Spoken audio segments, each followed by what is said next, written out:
The Plaza Hotel's grand ballroom glittered with old money and older power. Janine Polly stood in her white evening gown, the only black woman CEO among 200 pharmaceutical titans gathered to witness what should have been her crowning achievement, a $500 million merger with the legendary Vandermeer Corporation. Richard Vandermeer raised his champagne flute in a toast. His wife Victoria smiled that practiced smile of the permanently wealthy. And their 19-year-old son Chase, Princeton sophomore, trust fund heir, future of a pharmaceutical dynasty, held a $12,000 bottle of 1961 Chateau Margaux, bored and looking for entertainment. What happened in the next 15 seconds would be photographed by society reporters and whispered about in boardrooms for decades. But what the Vandermeers didn't know as that wine began to pour was that they weren't humiliating some ambitious upstart who'd gotten lucky. They had just humiliated someone who'd spent 6 months uncovering their darkest secrets. Someone who'd been preparing. Someone with evidence of fraud, falsified clinical trials, and bodies buried in sealed court settlements going back 15 years. And by the time they realized their mistake, federal agents would already be reading her files. Just before we get back to it, I'd love to know where you're watching from today. And if you're enjoying these stories about corporate justice, make sure you're subscribed. The city lights of Midtown Manhattan stretched endlessly beyond the glass, tiny squares of gold against the September darkness. Janine Polly stood alone in her corner office on the 38th floor, the kind of sparse, functional space that came from building something real rather than inheriting something decorative. The merger document spread across her desk like a trap she wasn't sure she wanted to walk into. $500 million. The number sat there on page 3, impossibly large, impossibly real. Enough to take her transdermal drug delivery system, the innovation she developed in her graduate school lab while being told women didn't have the temperament for pharmaceutical research, and bring it to every underserved community in America. Enough to change everything. Her reflection stared back from the window. 36 years old. Self-made. The founder and CEO of Polly Pharmaceuticals, a company that had clawed its way from a single patent to a technology every major player in the industry wanted to acquire. Her hair was pulled back in a precise bun tonight, her expression unreadable even to herself. This deal would mean legitimacy. Access. Power. It would also mean handing over her life's work to the Vandermeer Corporation, a name that opened every door in medicine, a family whose pharmaceutical empire had been built over a century of unchecked influence. Behind her, the office door opened quietly. Dr. Marcus Webb, her head of research and the only person in the company she truly trusted, walked in carrying 2 coffee cups and the expression of someone about to say something she wouldn't want to hear. "You're doing that thing again," Marcus said, setting down the cups. "The thing where you review documents that 14 lawyers already approved." 15, Janine corrected, not looking away from the pages.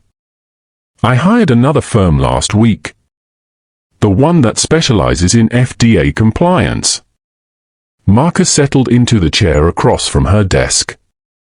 "Janine, this is it. This is the deal. Vandermeer Group isn't just money, it's distribution networks across 43 states. Relationships with hospital systems, insurance companies, the FDA. Political access you can't buy. With their infrastructure behind your technology, you could actually change healthcare.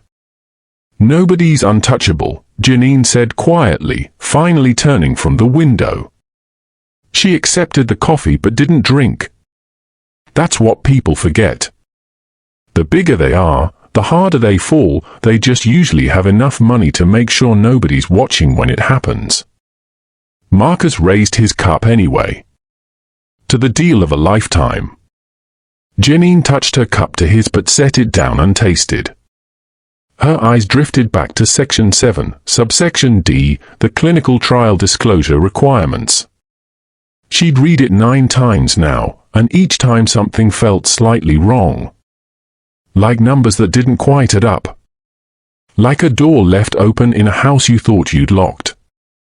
There were gaps in the Vandermeer data. Small ones. The kind most people wouldn't notice. The kind that made her scientist's instincts whisper that something wasn't just wrong, it was hidden. "What do you know about the Vandermeer family?" she asked. Marcus blinked at the subject change. "What everyone knows. Richard Vandermeer is pharmaceutical royalty. His great-grandfather started the company in 1891. They've got their name on hospital wings, research institutes, half the medical schools in the Northeast. Victoria's family goes back to the Mayflower. Their son Chase is at Princeton.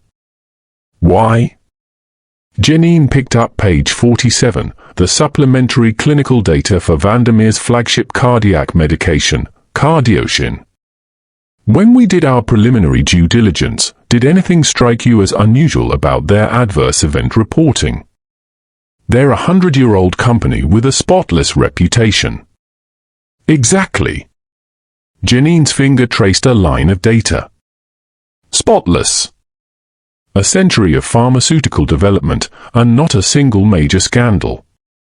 Not one drug recall. Not one significant lawsuit.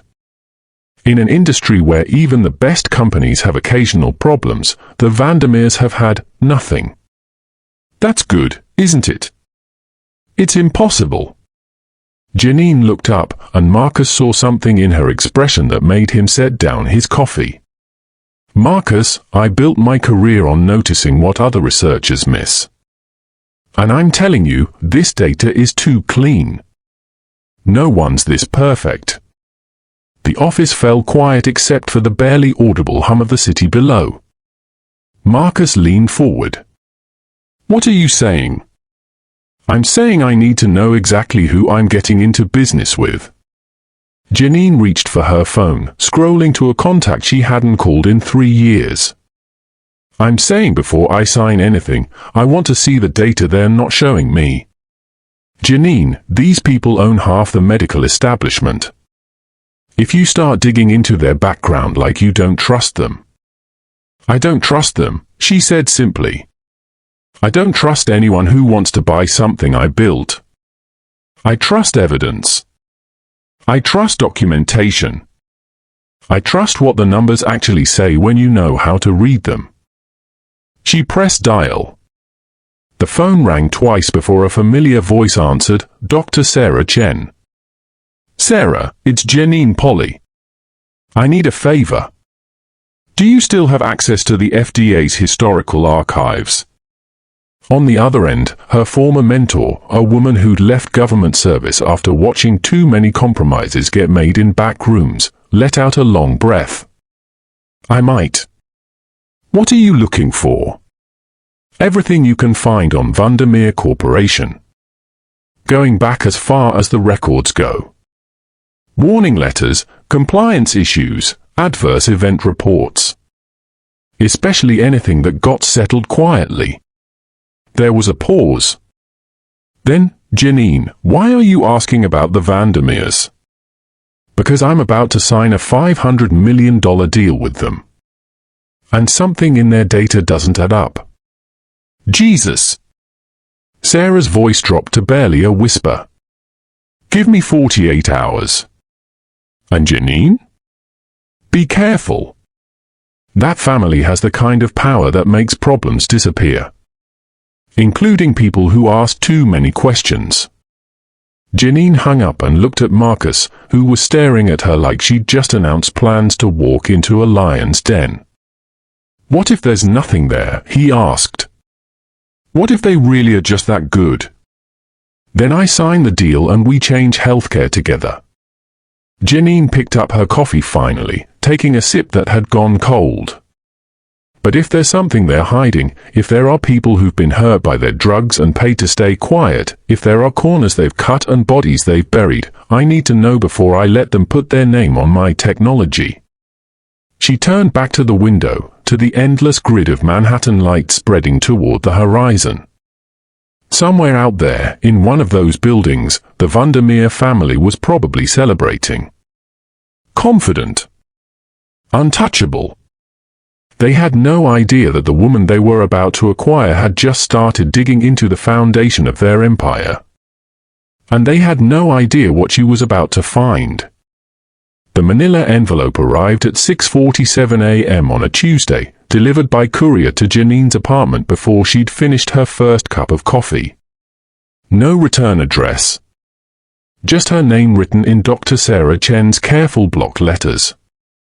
Inside were 43 pages that would make sleep impossible for the next 6 months. Janine spread the documents across her kitchen table as dawnlight crept through the windows of her Upper West Side studio, the same modest apartment she'd kept even after Polypharmaceuticals' valuation hit 8 figures. Old habits from a childhood where every dollar mattered, where her mother had worked double shifts at Mass General just to keep the lights on. The first page was a 1974 FDA warning letter to Vandermeer Corporation regarding significant discrepancies in reported adverse events for Cardioshin during Phase 3 trials. The letter had been withdrawn 6 weeks later with a note that the discrepancies had been resolved to the satisfaction of all parties. But attached was Sarah's handwritten note, withdrawn after Senator Harold Vandermeer, Richard's uncle, had lunch with the FDA commissioner. No follow-up inspection ever conducted. Janine's hand stilled on the page. The second document was a sealed court settlement from 1979. A wrongful death lawsuit brought by the family of Margaret Holloway, age 52, who'd suffered a fatal stroke while enrolled in a Vandermeer clinical trial. The case had been settled for an undisclosed sum with an ironclad NDA. Sarah had somehow obtained the original complaint, filed before the lawyers got involved. It described a pattern, adverse events that disappeared from official reports. Patient complaints that never made it into the data. Side effects that were reclassified as unrelated incidents until the numbers looked clean enough to publish. By page 15, Janine had found 3 more settlements. By page 30, she'd stopped counting. The Vandermeer Corporation's century of spotless reputation wasn't built on excellence. It was built on silence. On families paid to disappear their grief. On data that had been scrubbed clean by lawyers and political connections and the kind of wealth that could make inconvenient truth simply cease to exist. Janine sat back in her chair as the full picture assembled itself in her mind like a puzzle she'd been solving without realizing it. The too perfect adverse event reporting. The gaps in their supplementary data. The clinical trial disclosures that somehow never disclosed anything that mattered. She thought about the transdermal delivery system she'd developed, technology that could bring medication to communities that had been overlooked by mainstream pharmaceutical companies for decades. She thought about handing that technology to a family that had spent a century proving they valued their reputation more than the patients they were supposed to serve. Her phone rang. "Marcus. Tell me you're not doing what I think you're doing," he said without preamble. "I'm reading." Janine's voice was steady, but her hands had started to shake. Not from fear. From rage. "Sarah sent me the FDA archives. And the Vandermeers have been falsifying clinical trial data since at least 1974. Probably longer. They've settled at least 7 wrongful death lawsuits that I can document, maybe dozens more. Every time someone got close to exposing them, they used money or political connections to make it go away." The silence on the other end stretched long enough that Janine checked to see if the call had dropped. "Marcus. I'm here." His voice had gone flat. "I'm just trying to figure out how to tell you not to commit professional suicide." "They're killing people," Janine said quietly. "And then they're paying the families to stay quiet. And now they want to put their name on my technology. What are you going to do?" Janine looked at the document spread across her table, at the evidence of corruption that went back before she was born. She thought about the merger celebration scheduled for next month. About standing in a room full of people who would congratulate her on her good fortune. "I'm going to that dinner," she said. "And I'm going to gather every piece of evidence I can." The Vandermeer estate sprawled across 12 acres of Greenwich waterfront like a monument to permanence. Janine's car, a sensible Honda Accord that Marcus had begged her to trade for something that wouldn't embarrass her, crunched up the gravel drive past manicured hedges that probably cost more to maintain than most people earned in a year. A uniformed houseman met her at the circular drive. Not a valet. A houseman. The distinction was apparently important. "Dr. Polly. Mr. Vandermeer is expecting you in the conservatory." The conservatory turned out to be a glass-walled room overlooking Long Island Sound, filled with orchids that had no business surviving a Connecticut autumn. Richard Vandermeer stood with his back to the door, hands clasped behind him, contemplating the water like a man who'd never doubted his right to own a view like this. "Dr. Polly." He turned, and his smile was warm in the way expensive things often were, beautiful and completely impersonal. "Thank you for making the drive. I find these informal settings so much more conducive to real conversation than conference rooms full of lawyers, don't you?" He was 73 but wore it like a well-tailored suit. Silver hair swept back from a face that belonged on currency. His handshake was firm without trying to prove anything. "Your home is beautiful," Janine said, because some scripts had to be followed. "5 generations of Vandermeers have lived here. My great-grandfather built the original house in 1891, the same year he founded the company." Richard gestured to a seating area where tea had been laid out on porcelain that looked older than modern medicine. "Victoria is in the city today, unfortunately. She was very much looking forward to meeting you." They both knew that was a lie. Wives like Victoria Vandermeer didn't look forward to meeting people like Janine. They tolerated them when business required it. Janine accepted the tea she didn't want and watched Richard settle into his chair with the casual authority of a man who'd never had to prove he belonged anywhere. "I'll be direct," Richard said, his tone shifting to something that might have been mistaken for respect by someone less observant. "Your story is remarkable. A girl from Detroit, Cass Tech, wasn't it, full scholarship to MIT, doctorate at 30, built a company from nothing. You're exactly the kind of narrative this industry needs right now." Janine's cup paused halfway to her lips. Narrative. Success story. Inspiration. Richard leaned forward slightly. "The pharmaceutical industry has an image problem, Dr. Polly. Too white, too male, too old.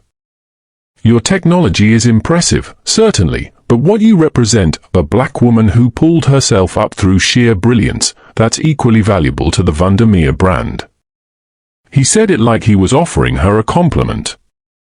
"I see." Janine set down her tea with a control that would have made her mother proud. "And the technology itself will be developed under our infrastructure, naturally. We have relationships with the FDA that took a century to build. Distribution networks your company simply cannot access.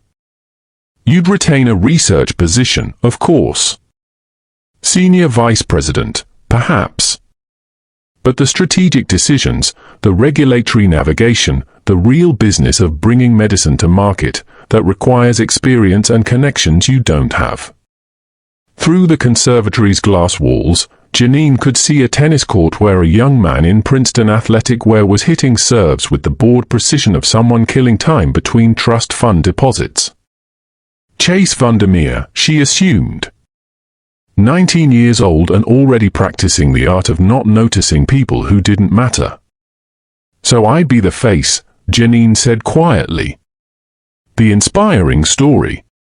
While you control everything that actually matters." I'd phrase it differently, but Richard's smile never wavered. "Dr. Polly, you're a brilliant scientist.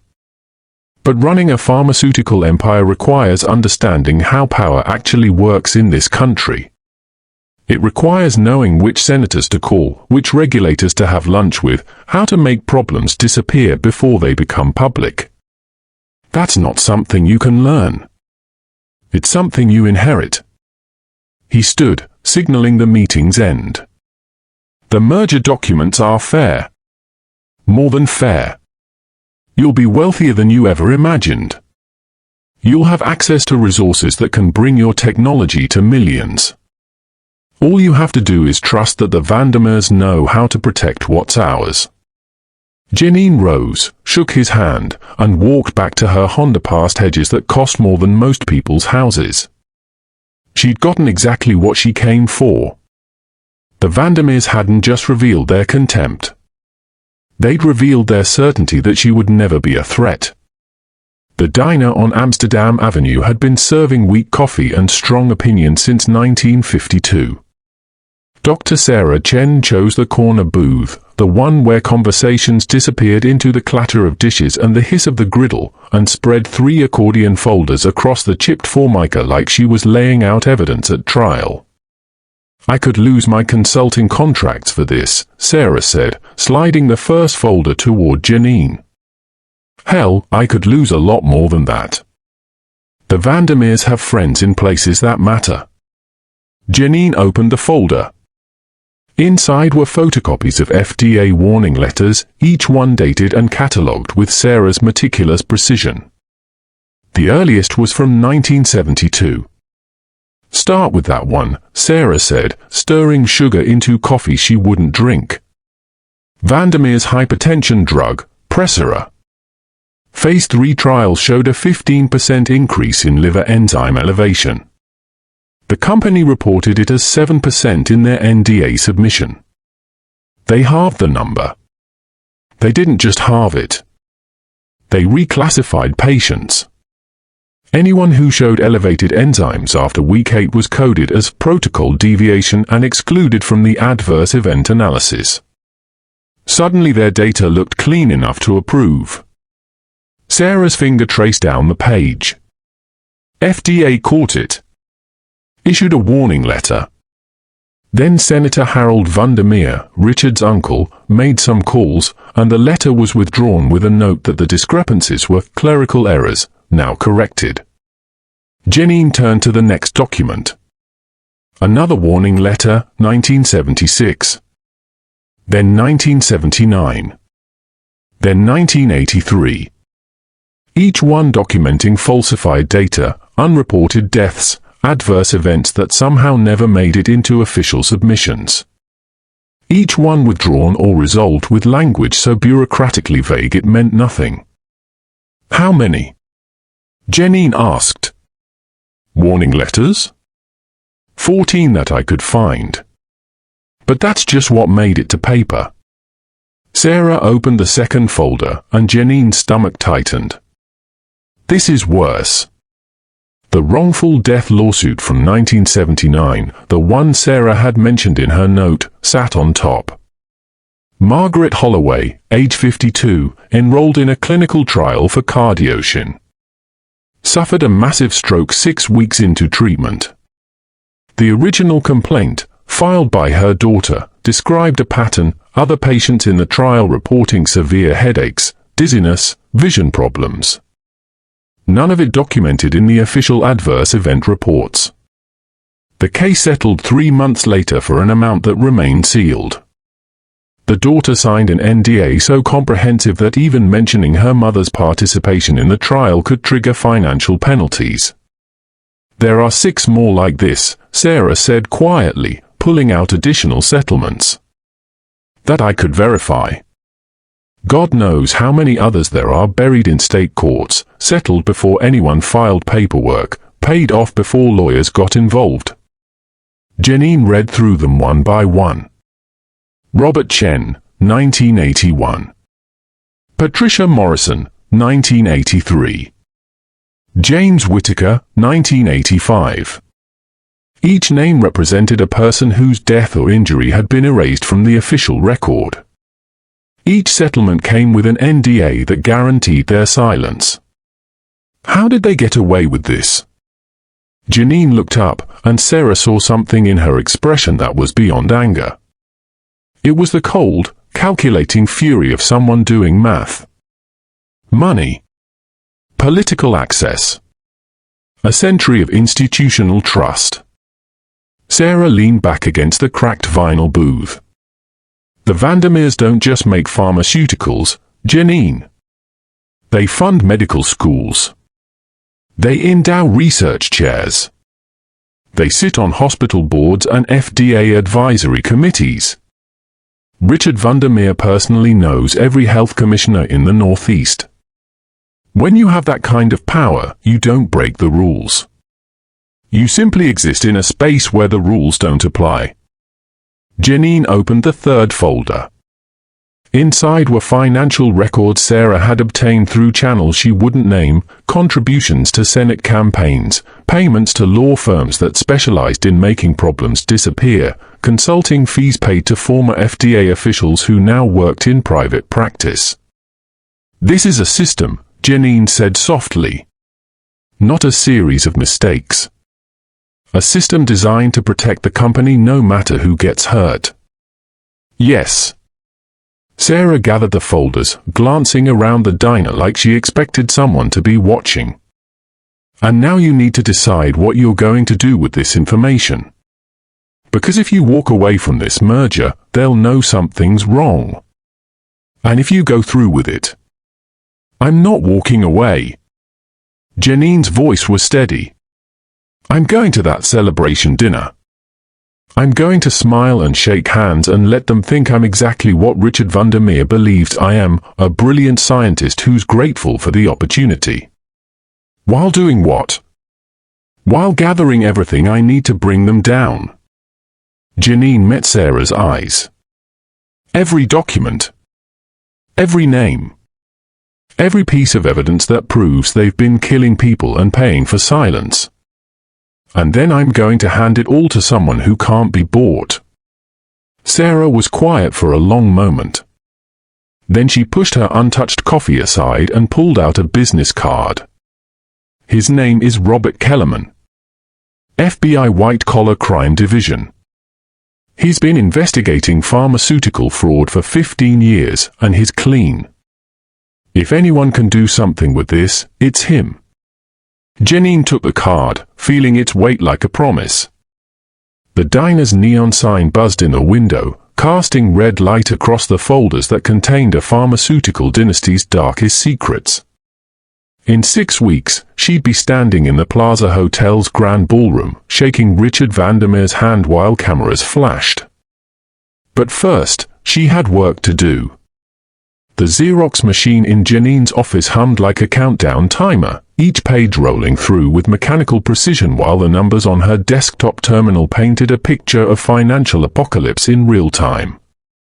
Dow Jones, down 108 points at open. Down 200 by noon. Down 508 by closing bell. Black Monday, the headlines would call it tomorrow. The worst single-day stock market crash in history. But Janine had been watching the signs for weeks, the program trading, the overheated valuations, the leveraged portfolios built on nothing but confidence and borrowed money. She'd grown up watching her mother balance checkbooks down to the penny. She knew what happened when the numbers stopped making sense. Page 47 slid into the output tray.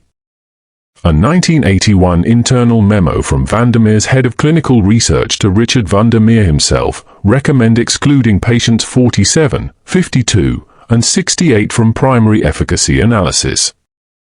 Their adverse events, while possibly drug-related, would compromise our approval timeline. Janine added it to the stack and fed in the next document.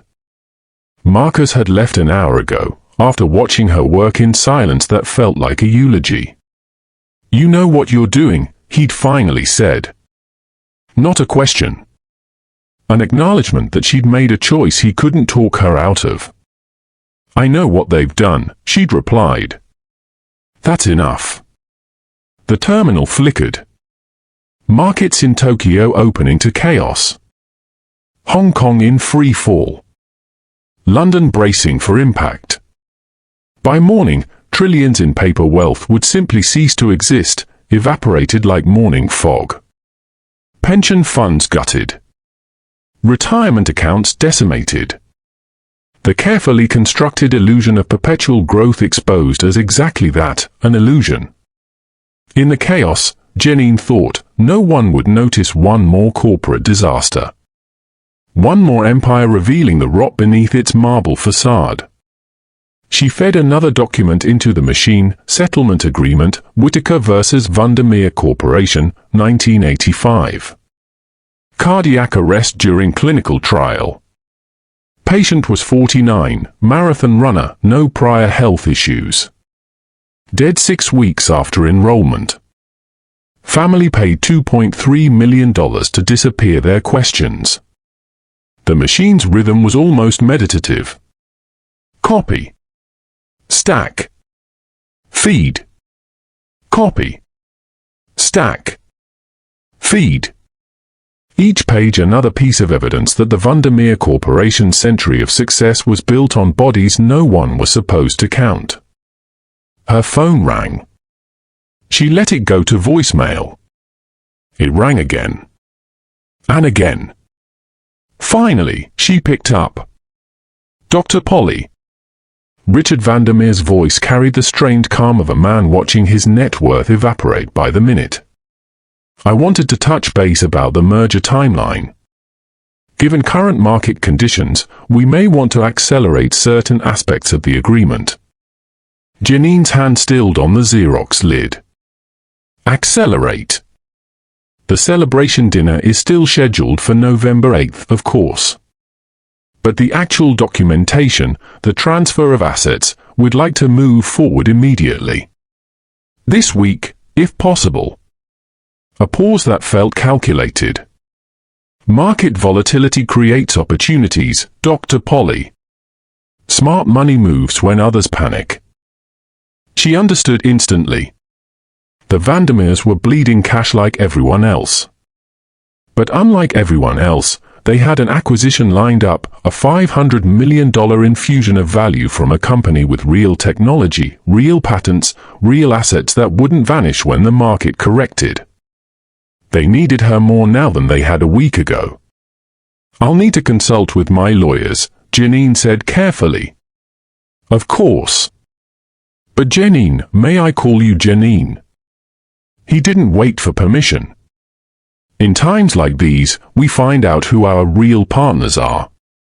People who understand that while markets fluctuate, legacy endures.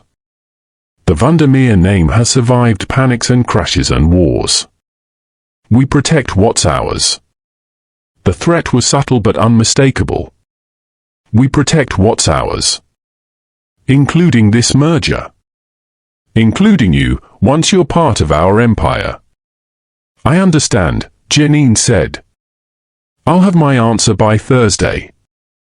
She hung up and returned to the Xerox machine. Page 93. Page 94. Each one damning. Each one dangerous. Her hands were steady, but she could feel the weight of what she was doing settling into her bones like physics, the point where potential energy becomes kinetic, where the decision to act transforms into the act itself, irreversible and accelerating. The terminal showed markets still falling. Fortunes evaporating. Empires crumbling. But some empires, Janine thought, feeding another page into the machine, deserved to crumble. Some needed to be pushed. She worked through the night, copying everything. By dawn, she had 3 complete sets of documentation, one for her attorney, one for Sarah Chen, one for FBI Special Agent Robert Kellerman. The Xerox machine clicked off with a finality that sounded like a door closing behind her. There was no going back now. Black Monday had crashed the markets. But Janine Polly was about to crash something bigger. A dynasty that had believed itself untouchable. And she was going to do it in the Plaza Hotel's grand ballroom, in front of everyone who mattered, while they toasted to their own downfall. The Plaza Hotel's grand ballroom looked like something out of Fitzgerald, crystal chandeliers dripping light across parquet floors, gilt molding that belonged in Versailles, 200 people in formal wear worth more than most houses. Janine stood in the doorway in her white evening gown, the kind of simple elegance that came from knowing you couldn't compete with old money so you didn't try, and felt every eye in the room calculate her net worth and find it wanting. Richard Vandermeer materialized beside her with the timing of a man who'd spent 70 years making entrances. His tuxedo probably cost more than her first car. Dr. Polly. Radiant as always. He took her arm with proprietary ease, steering her toward a cluster of men in evening wear who looked like they'd been carved from the same expensive marble. Gentlemen, I'd like you to meet our newest asset. Dr. Janine Polly, founder of Polly Pharmaceuticals, which we'll be acquiring next month. Asset. Not partner. Not colleague. Asset.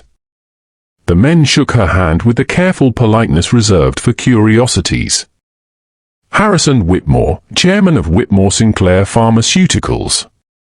Douglas Chen, CEO of Biodyne Industries. Names that appeared on FDA advisory committees and hospital board letterhead. Men who'd inherited their positions the way some people inherited bone structure.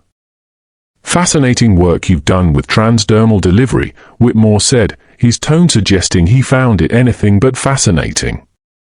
Richard tells us you developed the technology in graduate school. At NIT, yes.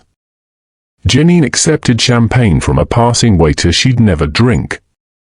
I was researching absorption rates in underserved populations, communities where traditional oral medications had compliance issues. How civic-minded, Victoria Vandermeer appeared like she'd been summoned, her emerald necklace catching light that could have funded a small research grant. She smiled with the warmth of December in Connecticut. Richard mentioned you grew up in Detroit. The inner city, was it? The question hung there, polite and poisonous. Castech, Janine said evenly. Public magnet school. I was in the engineering program. But your family, where are they from originally? Victoria's perfectly shaped eyebrows lifted with what might have been genuine curiosity or calculated insult. It was hard to tell with women who'd spent their lives perfecting that particular ambiguity. Detroit, Janine repeated. My mother was a nurse at Mass General. My father died when I was 7. Oh. Victoria's hand fluttered to her chest in a gesture of sympathy that looked rehearsed. How difficult. But you clearly overcame so much. It's really quite inspiring what you people can accomplish when given the opportunity. Janine's grip on her champagne flute tightened imperceptibly. You people. Said with such casual precision it could almost be missed. Almost. Excuse me. A voice drawled from behind them, carrying the particular brand of boredom that only came from never having wanted for anything. Is this the scientist my dad keeps talking about? Chase Vandermeer slouched against a column like he was doing the plaza a favor by holding it up. 19 years old in a tuxedo that probably cost more than Janine's monthly rent, Princeton class ring catching light, hair artfully disheveled in that way that required expensive products and studied carelessness. Chase. Richard's voice carried a warning that went unheeded. What? Chase pushed off the column, grabbing champagne from a passing tray with the casual entitlement of someone who'd never been told no. I'm being friendly. Making conversation with our newest acquisition. He turned to Janine, and his smile was all teeth. So how does it feel? Selling out for $500 million? Must be wild for someone from your background. My background, Janine said carefully, is a doctorate from MIT and 7 patents in pharmaceutical delivery systems. Right. Very impressive. Chase waved his champagne glass, and some of it sloshed onto the marble floor. No one moved to clean it. Someone in staff uniform would materialize later, invisible and efficient. But let's be real, your whole company's revenue last year was what, 30 million? We make that in a week. You're basically a side project my dad's buying to look progressive. Chase. Victoria's voice was sharp now, but her eyes held something that might have been amusement. Don't be vulgar. I'm being honest. There's a difference. He looked at Janine with the casual cruelty of someone who'd never faced consequences. No offense, but you're here because you're interesting. A good story. Black woman scientist, pulled herself up, all that feel-good stuff. Great for the annual report. But the actual business?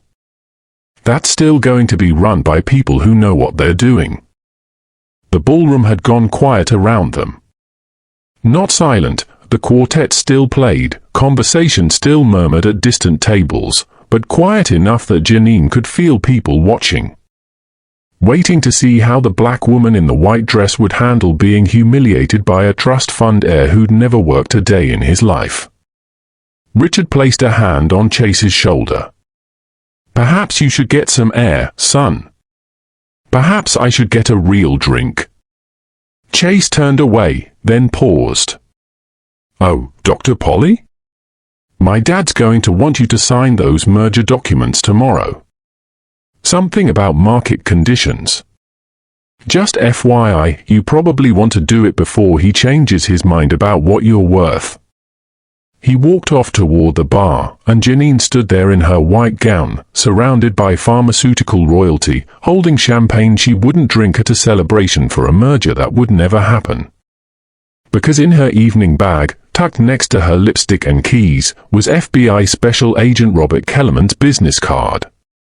And tomorrow morning, she was going to call him.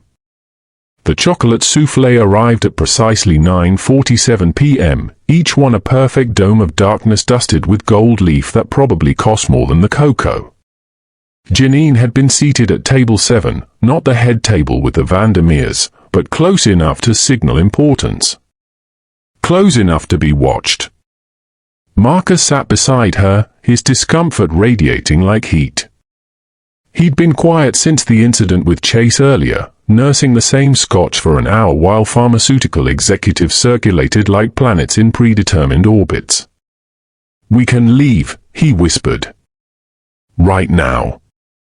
Just walk out. Janine touched her spoon to the soufflé but didn't taste it. No. Janine. I need to see this through. She didn't explain what through meant. That morning, she delivered 3 manila envelopes to 3 different addresses. One to her attorney with instructions to open it if anything happened to her. One to Sarah Chen's apartment. One to FBI Special Agent Robert Kellerman's office, along with a note that read simply, "Call me Monday." Monday was 3 days away.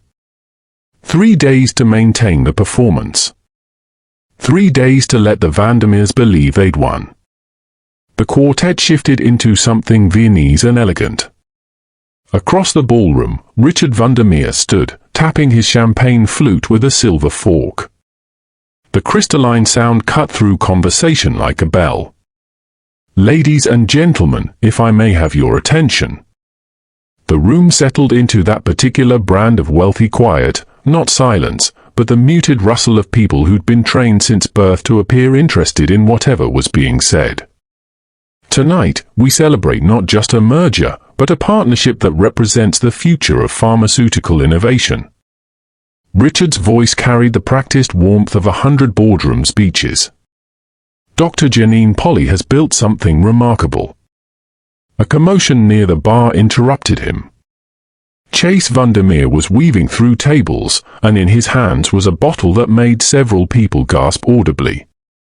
The dark glass, the weathered label, the significance understood by everyone in the room who knew wine the way some people knew scripture. Dad, wait. Chase's voice was too loud, slurred at the edges. He'd been drinking steadily since his earlier performance. I want to make a toast too. A real toast. Victoria's hand moved to her throat, but she was smiling. That same practiced smile that suggested this wasn't unexpected. This was, perhaps, entertainment. Chase reached table 7. The bottle in his hands was a 1961 Chateau Margaux, first growth Bordeaux, one of the finest vintages of the century. Marcus later found out it had cost $12,000 at auction. Dr. Polly. Chase stood over her, swaying slightly. The ballroom had gone absolutely still. I think we got off on the wrong foot earlier. So I'd like to make a proper toast. To celebrate your achievement. He raised the bottle. Janine saw what was coming half a second before it happened, saw it in the cruel anticipation in his eyes, in the way his mother's smile widened fractionally, in the way Richard made no move to stop him. A toast, Chase announced, his voice carrying across 200 witnesses, to knowing your place. He tilted the bottle. $12,000 worth of wine, Burgundy dark and precious, aged for 26 years in French oak, the kind of thing people collected and never drank, cascaded over Janine's head. It soaked her carefully styled hair, streamed down her face, drenched the white silk of her gown. It pooled on the table, spreading across white linen like a stain that would never come out. The sound it made was obscene. Liquid hitting fabric, hitting skin, hitting the floor in dark splashes.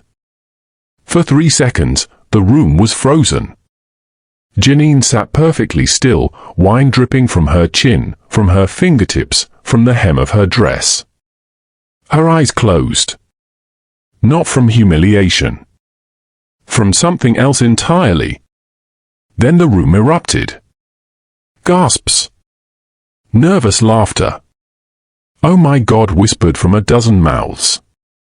Someone dropped a fork. The quartet stopped playing mid-measure. Janine opened her eyes and looked directly at Richard Vandermeer. He was smiling. Not broadly. Not obviously. But smiling nonetheless, that small, satisfied expression of a man watching his son put someone in their place. Beside him, Victoria's hand still covered her mouth, but her eyes were dancing with something that looked like delight. Chase stumbled backward, laughing. Oops. How clumsy of me. Marcus was on his feet, his chair scraping back. You absolute. Janine caught his wrist. Her grip was iron. Don't. She stood slowly, wine still dripping, ruined silk clinging to her skin. The ballroom watched like they were witnessing a spectacle, a story they'd tell at future dinners, the time Chase Vandermeer humiliated that scientist at the plaza. Janine picked up her evening bag. Inside, Agent Kellerman's card felt like a promise. She looked at Chase, then at Richard, then at Victoria. She looked at every face in that ballroom, 200 people who'd just watched a 19-year-old pour wine over her head and done nothing. Thank you for a memorable evening, she said quietly. Then she walked out of the Plaza Hotel's grand ballroom, her white gown stained burgundy, her resolve crystallized into something harder than diamond. Behind her, the whispers started immediately. The laughter. The jokes about people who didn't belong in rooms like this. What they didn't know, what none of them could possibly know, was that Janine Polly had just been given exactly what she needed. Absolute certainty. No more doubts. No more questions about whether she was doing the right thing. The Vandermeers had shown her exactly who they were. And Monday morning, she was going to show them what happened when you humiliated the wrong person. The private conference room on the plaza's 3rd floor smelled like old money and furniture polish. Mahogany paneling that predated the Depression. Persian rugs worth more than Janine's entire company. Windows overlooking Fifth Avenue where the morning sun cut through glass in geometric patterns that felt like a courtroom. Richard Vandermeer sat across the table flanked by 4 attorneys in suits that whispered rather than spoke. His expression was pleasant, Patient, the look of a man who'd sat through 1,000 contract negotiations and won all of them. "I appreciate you taking the time for this final review," he said, gesturing to the merger document stacked between them like a small fortress of legal paper. "Though I admit, I'm curious what additional concerns could possibly remain. Our teams have been over these documents exhaustively." Janine set her briefcase on the table. Her hands were steady. She'd been awake for 36 hours, running on coffee and the kind of clarity that only came from absolute certainty. The wine-stained dress had been discarded in a plaza trash can. This morning she wore a navy suit, severe, professional, armor. "I wanted to review Section 7, subsection D one more time," she said. "The clinical trial disclosure requirements." One of the attorneys, silver-haired, probably Princeton Law, definitely expensive, leaned forward. "Dr. Polly, we've addressed those concerns multiple times. The disclosure protocols meet and exceed FDA standards." "That's interesting." Janine opened her briefcase. Not the briefcase containing 3 inches of damning evidence. A different one. "Because I've been doing some research on your disclosure history." The temperature in the room dropped 5 degrees. Richard's smile never wavered, but something shifted behind his eyes. "Research. Standard due diligence." Janine pulled out a single folder. "Manila. Thin. Unremarkable." She placed it on the table between them like a chess piece that had been in play all along. "I wanted to understand the company I'd be partnering with. Its history. Its reputation. Its track record with patient safety." The senior attorney reached for the folder. Richard stopped him with a raised hand. "Dr. Polly, I'm not sure what you think you've found, but..." "I'm not thinking anything." Janine's voice was quiet. Conversational. The tone she used in lectures when explaining complex concepts to people who hadn't done the reading. "I'm stating facts." She opened the folder and slid a single sheet of paper across the mahogany. "Not evidence. Not depositions or warning letters or settlement agreements. Just a list. 43 names typed in Times New Roman, each one followed by a date. Margaret Holloway. March 1979. Robert Chen. August 1981. Patricia Morrison. January 1983. James Whitaker. November 1985. The list continued down the page. 43 names. 43 dates. Nothing else. "These are the people your cardiac medication killed," Janine said. "The ones I could verify through sealed court settlements. The ones whose families you paid to stay quiet. The ones who disappeared from your adverse event reports before the FDA ever saw them." The room was silent except for the muted sounds of Fifth Avenue traffic 3 floors below. Richard's expression had frozen into something carved from marble. "That's a serious accusation." "It's not an accusation." Janine met his eyes without blinking. "It's documentation. FDA warning letters going back to 1972. Internal memos authorizing the exclusion of patients from safety analyses. Settlement agreements with NDAs comprehensive enough to erase people's deaths from public record. Financial records showing payments to families, to law firms, to former government officials who helped make problems disappear." One of the attorneys started to speak. Richard silenced him with a look. "Where did you..." Richard's voice was carefully controlled, but Janine could hear the calculation beneath it. "Not panic. Strategy. Dr. Polly, I think there's been some misunderstanding. Historical data often looks different when viewed through a modern lens. The FDA will have my complete documentation by 10 a.m. Janine checked her watch. It was 9:23. That's in 37 minutes. Special Agent Robert Kellerman of the FBI's White-Collar Crime Division will receive his copy at the same time. And the New England Journal of Medicine publishes its investigation on Sunday. The words landed like stones in still water. Richard leaned back in his chair, and for the first time since Janine had met him, the mask of old money civility slipped. What replaced it was cold and sharp and infinitely dangerous. "You've made a mistake," he said quietly. "Do you understand what you're doing? The Vandermeer Corporation has relationships with every major institution in American medicine.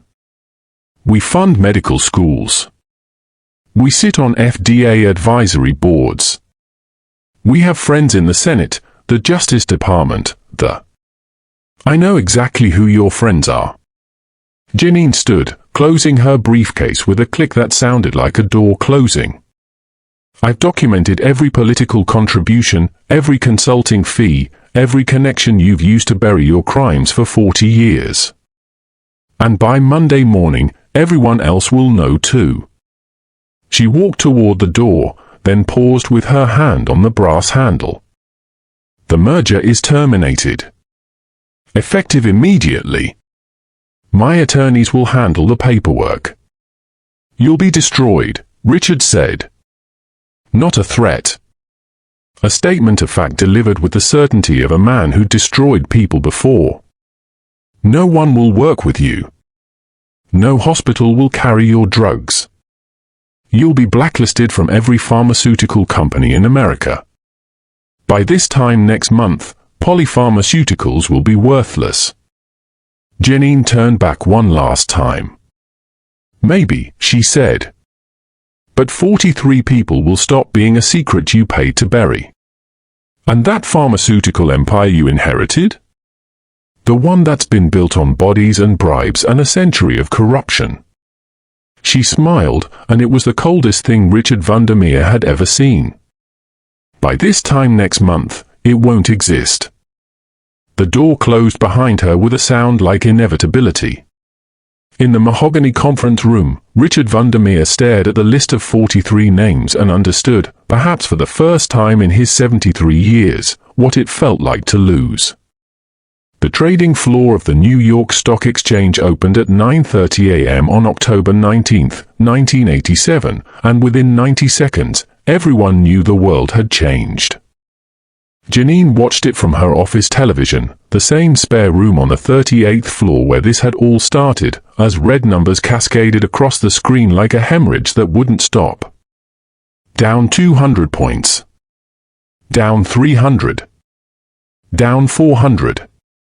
The Dow Jones plummeting in real time while traders screamed into phones and analysts searched for words to describe something that had never happened before. By 10:15 a.m., the market had lost 508 points. 22% of its total value evaporated in a single session. Black Monday, they were already calling it. The worst crash since 1929. But Janine wasn't watching the Dow. She was watching Vandermeer Corporation stock price implode like a building with explosives at its foundation. The Wall Street Journal had published at 6 a.m. before the markets opened. The headline stretched across the front page in letters that felt like an indictment: Vandermeer Corporation, a century of pharmaceutical fraud. The article was devastating. 43 names. 14 FDA warning letters. 7 wrongful death settlements. Internal memos that showed a systematic pattern of falsifying clinical trial data going back to 1972. Every piece of evidence Janine had spent 6 months gathering, now laid out in black and white for the world to see. The byline belonged to Sarah Chen, who'd used her connections at the Journal to ensure the story landed exactly when it would do maximum damage. Vandermeer stock opened at $67 per share. By noon, it was at $23. By closing bell, $8. The market crash provided perfect cover. In the chaos of Black Monday, with trillions in wealth evaporating and panic spreading like contagion, the Vandermeer collapse looked like just another casualty. Just another overvalued company whose reckoning had finally arrived. But people who knew where to look understood it was something else entirely. 3 days later, the FDA held a press conference. Commissioner Frank Young stood at a podium in Rockville, Maryland, his expression grim, and announced a criminal investigation into Vandermeer Corporation for systematic violations of federal drug safety regulations spanning multiple decades. The words criminal investigation landed like a death sentence. That same afternoon, the footage appeared on every major network. Society photographers at the plaza had captured it from 3 different angles: Chase Vandermeer, Princeton ring gleaming, tilting a $12,000 bottle of wine over Janine Polly's head while 200 pharmaceutical executives watched. The images were damning: Chase's cruel smile, Richard's barely concealed amusement, Victoria's hand covering her mouth while her eyes danced. CBS ran it during the evening news. Symbol of corporate arrogance, the Chiron read. Dan Rather's voice, the heir to a pharmaceutical dynasty, humiliating the black woman scientist who would expose his family's decades of fraud. The footage played on loop. Chase pouring wine. Janine sitting perfectly still, wine streaming down her white dress. The moment crystallized into something larger than itself, a visual representation of everything people were starting to understand about corporate America's rot. By October 22nd, Vandermeer Corporation's board had called an emergency meeting. By October 23rd, Richard Vandermeer had been removed as CEO. By October 24th, federal agents arrived at the Greenwich estate with arrest warrants. The perp walk happened at dawn. Richard Vandermeer in handcuffs, being led from his conservatory where he'd once told Janine that running a pharmaceutical empire required understanding how power actually works in this country. Photographers captured every second. The silver hair, the expensive suit, the expression of a man who couldn't quite believe the rules applied to him. He was charged with conspiracy to defraud the FDA, falsification of clinical trial data, and obstruction of justice. Bail was set at $10 million. He posted it within hours, but the damage was done. Princeton's disciplinary board moved faster than anyone expected. Chase Vandermeer was expelled on October 26 for conduct unbecoming a Princeton student. The university released a statement emphasizing their commitment to dignity, respect, and ethical behavior. They didn't mention that 3 major donors had threatened to pull funding if Chase remained enrolled. Victoria filed for divorce on October 28, claiming through her attorneys that she'd been completely unaware of her husband's criminal activities. The statement was lawyered to perfection, shocked, betrayed, a victim herself of Richard's deception. But Janine had documentation suggesting otherwise. A memo from 1983 showing Victoria's signature on a settlement agreement. A photograph from a 1979 board meeting where she'd been present during discussions of problematic adverse events. Evidence that the carefully cultivated image of the innocent society wife was as manufactured as everything else about the Vandermeer empire. The prosecutors were already reviewing it. By November 1st, Vandermeer Corporation stock had been delisted. The company that had existed for 96 years, that had put its name on hospital wings and medical schools and research institutes across the country, was effectively defunct. Assets were being liquidated. Patents sold off. The Greenwich estate listed for sale. A pharmaceutical dynasty, built over a century, had collapsed in less than 2 weeks. Janine stood at her office window, watching Manhattan's lights flicker on as evening settled over the city. The same view she'd had when this started. The same sparse office. But everything had changed. Her phone rang. "Marcus." "The FDA just called," he said. They want to talk about our transdermal technology for their new initiative on underserved communities. Janine closed her eyes. Tell them I'm interested. Janine. Marcus's voice was quiet. You did it. You actually did it. 43 people are still dead, she said. Their families still lost them. Nothing brings them back. No. But everyone knows their names now. They're not secrets anymore.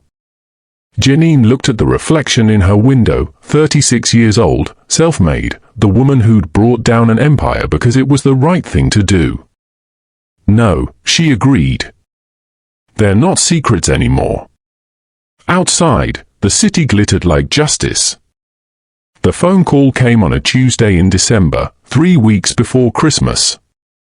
Janine was in her office reviewing FDA applications for her transdermal patch, the technology that would finally reach underserved communities without the Vandermeer name attached, when her assistant's voice crackled through the intercom. Dr. Polly, there's a call on line 2. He says it's urgent. Who is it? A pause. Richard Vandermeer.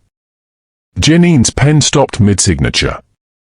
Through her window, snow was beginning to fall over Manhattan, covering the city in white that would turn to grey slush by morning. She stared at the blinking light on line 2 for 10 seconds before picking up. Mr. Vandermeer. His voice sounded older than it had 6 weeks ago. Thinner. Like something vital had been scraped away. Dr. Polly. Thank you for taking my call. I'm surprised you still have access to a phone. House arrest has certain privileges. A bitter laugh. My attorneys wanted me to reach out. They thought perhaps we could come to some understanding. An understanding. Janine set down her pen with surgical precision. Your trial starts in 3 months. The FDA has 43 families ready to testify. What kind of understanding did you have in mind? My lawyers could have made you very rich, you know. Richard's voice carried a strange kind of wonder, like he was examining a puzzle he couldn't solve. If you'd come to us quietly. If you'd threatened to walk away from the merger unless we paid you to keep silent. We would have 10 million. 20. Whatever number made you comfortable. You could have had everything you wanted and no one would have been the wiser.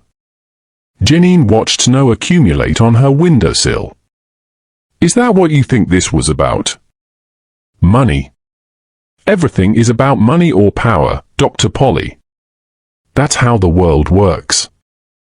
That's how it's always worked. He paused, and she could hear ice clinking in a glass. Drinking at 11 in the morning. So I need to understand. Why didn't you just take the money and walk away? Why burn it all down?